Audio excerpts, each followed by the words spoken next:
Mr. Winchester. Dr. please. Just call me Dr. Beck. Thank you very much for Beck.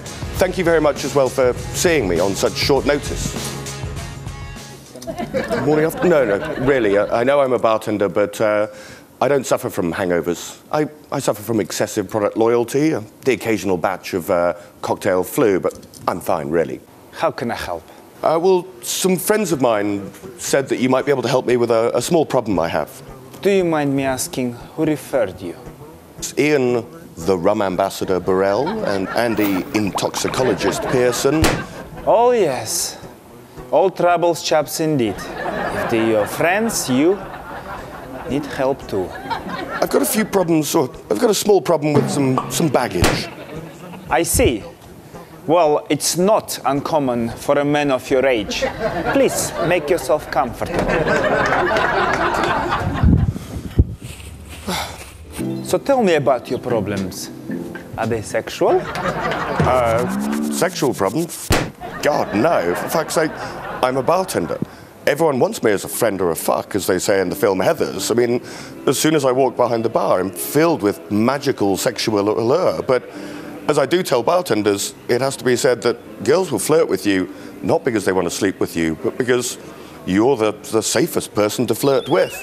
They can flirt with me all night. It's part of my job to be nice and kind to them, etc. But then, at the end of the night, they can walk home without me following them along like a little sort of lovesick puppy, etc. So, sexual problems? No, I'm fine on that one. It has to be said, the longest I spend with women nowadays is probably the air hostesses that I fly with, but no, I don't worry about things sexually, thank you very much. So are your worries financial then? Money worries? Well, no, I don't have money worries. I mean, I'm not an eccentric billionaire who does this just to keep his evenings busy, etc. And money is very important. I mean, in my training, when I talk to bartenders, I'm always amazed, for example, that they don't think of themselves as businessmen, but they think of themselves as artists. You know, they're out there, they think because they work in a bar, they can give drinks away willy-nilly to everybody. It's dark, it's loud, the owner's not there to watch them. When it comes down to it, bartenders, frontline staff, are responsible for bottom-line profit, and yet we don't train them on profitability. I stand there, I tell them that for every drink they give away to their friend or their fellow bartender or some good-looking girl, they have to sell 9 drinks to make up just merely the cost of that one drink they've given away. So, yes, I think about money all the time, but do I worry about it? Nah. But anyway, if I did earn more money, I'd probably just spend it on exotic bitters and strange vintage jiggers and things like that. But no, I don't worry about money. Well, what about rage? Do you feel angry towards things? Rage? Well, you're right, I am considered a rather grumpy old man now to a certain extent, but I think to a certain extent my position is justified. I mean, what do I hate? Well, I hate olives. I think they're the testicles of the devil. I'm not a big fan of celery. I mean, this is a food, but it's a food that uses more energy to chew it and to digest it than it gives you. I mean, if you ate nothing but celery, you'd die. It's not food. You might as well eat cocktail napkins, etc. What else? Ooh, cocktail cherries. Now, there's an abomination. They were great when they were a marasca cherry soaked in maraschino liqueur, but now they're artificially colored and flavored, overly preserved. I mean, I heard the other day that if you swallowed a cocktail cherry and it just sat in your stomach, that it would take 5 years to biodegrade. Fuck me, don't put that shit in my drink, I tell you right away. Make your own, maybe, but the industrial stuff, absolutely not. What else do I hate? I hate bartenders who think that the term bartender isn't fancy enough for them. The guys who call themselves mixologists, cocktailians, drinksmiths, bar chefs, spirit technicians, liquid evangelists, intoxicologists. I mean, any bartender worth their salt who calls himself this for any reason other than to get paid more or laid more is a complete fucking arsehole in my bed. But at the same time, I hate more things. I hate brand whores. I hate brands that come along and invent histories to make themselves seem more traditional and more authentic and things like that. I hate people who think Patron is good tequila. Fuck's up with that. So maybe I do have some rage issues, but there comes a point in a man's life when you think perhaps you've earned the right to say if something's bad. I think we live in a world where everything is good and everything is wonderful, and the fact that you try hard should be rewarded, even if the result of it isn't necessarily good. Life has winners and losers. There has to be a winner and a loser. There has to be a first place and a second place.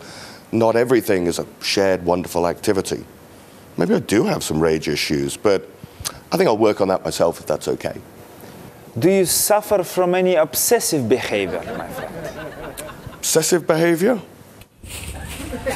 No, I don't think No, actually, of course I do. I'm a bartender. I think a good, healthy dose of obsessive compulsive disorder is important. You're always cleaning and polishing and cleaning ashtrays, wiping the bar down, rearranging the back bar, tidying up the labels, turning the pour spouts around. I have a basic rule. If I'm not making drinks, if it can be cleaned, clean it. And if it can be filled, fill it. So yeah, and I guess I'm obsessional about trying to do as well as I possibly can. Trying to stretch, trying to learn something new every day, and trying to make every person who comes into the bar feel better when they walk out. Whether they've drunk my cocktails all evening, or merely just come in just asking for directions on the whole. So I'm obsessive about that. Compulsive? Perhaps not. But it doesn't take over my life. Any problems with addictive behavior? Well, there was a time when I used to think that too much of a good thing could be wonderful, but on the whole now I'm more of a moderation, everything in moderation, including moderation itself. But I've learned that bartending is about the drink, not about the drunk. When it comes down to it, drinking to get drunk is like fucking to get pregnant. It just doesn't make a huge amount of sense. And when it comes to the other stuff, of course, only users lose drugs. So, Mr. Winchester, what is your baggage problem? My problem? Well, my baggage problem is I've bought too much vodka while I've been here in Moscow, so I understood that your brother works for Aeroflot, and I thought maybe you could make a call and get my excess baggage waived. Здравствуй, Вася.